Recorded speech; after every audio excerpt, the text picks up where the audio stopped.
نحمدہ و نصلی علی رسول الکریم اما بعد اعوذ باللہ من الشیطان الرجیم بسم اللہ الرحمن الرحیم۔ محترم حضرات، عبدالقیوم اختر صاحب کے تعلق سے بہت ساری باتیں آپ کے سامنے آ چکی ہیں۔ میں ان باتوں کو نہیں دہرانا چاہتا۔ ہمارے تعلق سے جب سے ان کے ساتھ ہم رہے،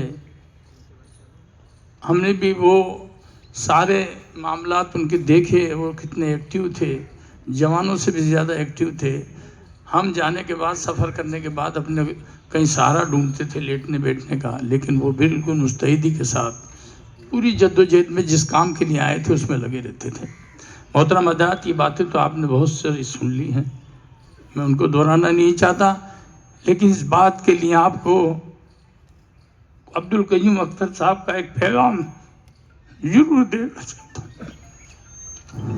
وہ کہہ رہے ہیں، اے انسانوں، اے مسلمانوں، میں جا رہا ہوں، میں چلا گیا، اب واپس لوٹ کر نہیں آؤں گا۔ اب تمہیں سوچنا ہے، تمہیں غور کرنا ہے کہ یہ دن تمہیں بھی دیکھنے ہیں۔ جو دن میں نے آج دیکھے وہ تمہیں بھی دیکھنے ہیں، اور اللہ کے ہاں جواب دہی ہے، اللہ کے ہاں جواب دینا ہوگا۔ میں تم لوگوں کو آگاہ کر رہا ہوں، اے لوگوں، میں چلا گیا، واپس نہیں آؤں گا۔ میری اس بات پر غور کر لینا۔ حالانکہ یہ بات عبدالقیوم اختر صاحب کی نہیں، ہمارے پیغمبر حضرت محمد مصطفیٰ صلی اللہ علیہ وسلم نے ہمیں اس بات کے لیے بار بار غور و فکر کرنے کے لیے، اور آپ کہا کرتے تھے اللہ کے رسول صلی اللہ علیہ وسلم کہ میں دن میں 70 مرتبہ موت کو یاد کرتا ہوں۔ اے لوگوں، تم بھی موت کو یاد رکھو۔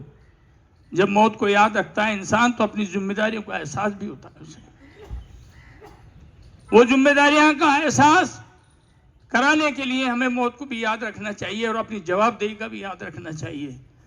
میں آپ حضرات سے گزارش کرنا چاہتا ہوں کہ بہت سارے ملت کے ایسے مسائل ہیں جن کو اگر کوئی کھڑا ہو کر یہاں بیان کرنا چاہے تو بیان نہیں کر سکتا، اتنے مسائل ہیں، اور دن بدن یہ مسائل بڑھتے ہی جا رہے ہیں، گھٹنے کا نام نہیں لے رہے، اور ہمارے اندر نا اتفاقیاں بڑھتی جا رہی ہیں، اتفاق ہونے کا نام نہیں لے رہا، اتفاق کہیں بن ہی نہیں پا رہا امت کے اندر۔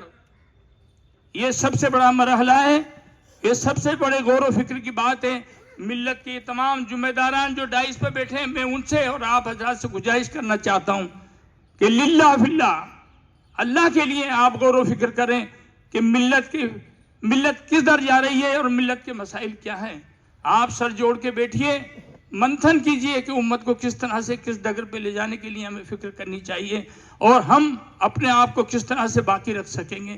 اس کے لیے غور و فکر کرنے کے لیے میں آپ حضرات کو عبدالقیوم اختر صاحب کے ملی مسائل جتنی بھی وہ چھوڑ گئے ہیں ان کو پورا کرنے کے لیے آپ لوگوں سے گزارش کرتا ہوں۔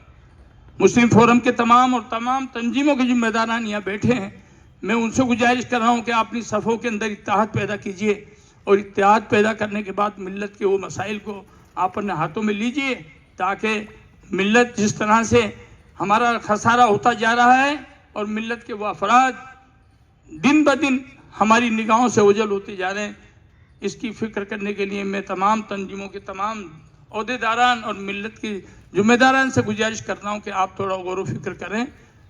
میں اتر پردیش نینترن بورڈ مہیلا ایوم بال وکاس وبھاگ کے محمد قمر عالم صاحب جو ملی کونسل کے ایک بانی بھی ساتھ رہے اور ایک عرصہ دراز تک کام کرتے ہیں۔ السلام علیکم ورحمۃ اللہ وبرکاتہ۔ عبدالقیوم اختر ایڈوکیٹ جن کو اب بھی مرحوم کہنے کو ذہن تسلیم کرنے کے لیے تیار نہیں ہے، حالانکہ یہ ایک حقیقت ہے۔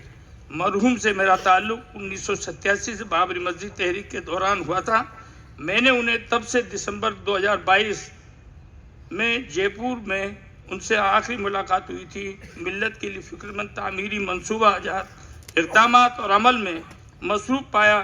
ملت کا درد ان میں سمایا ہوا تھا۔ کینسر جیسی موذی مرض کے آخری مراحل میں بھی انہوں نے کبھی اسے اپنے ذہن اور بدن پر ظاہر نہیں ہونے دیا، ان کے حوصلے اور امید کا ثمرہ تھا۔ مرحوم عبدالقیوم اختر صاحب کا اس دنیا سے جدا ہو کر اپنے مالک حقیقی سے جا ملنا صرف ان کے اہل خانہ، متعلقین، مسلمان راجستھان اور ملی کونسل کے لیے بلکہ پوری ملت اسلامیہ کے لیے ایک ناقابل تلافی نقصان ہے۔ مرحوم ہندوستان کی اہم اور معتبر تنظیموں آئی او ایس، مسلم پرسنل بورڈ، ملی کونسل، راجستھان کی متعدد ملی و سماجی تنظیموں کی بنیاد کے پتھر تھے۔ امید ہے اہل راجستھان ان کی ہمیشہ عہد رکھیں گے، ان کے دکھائے ہوئے راستے پر قائم اور دائم رہیں گے۔ میری پروردگار عالم سے دعا ہے کہ وہ مرحوم کو کروٹ کروٹ جنت عطا فرمائے اور اپنی رحمت خاص سے نوازے، نیز اہل راجستھان اور جے پور کو نعم البدل عطا فرمائے۔ آمین۔ خدا حافظ۔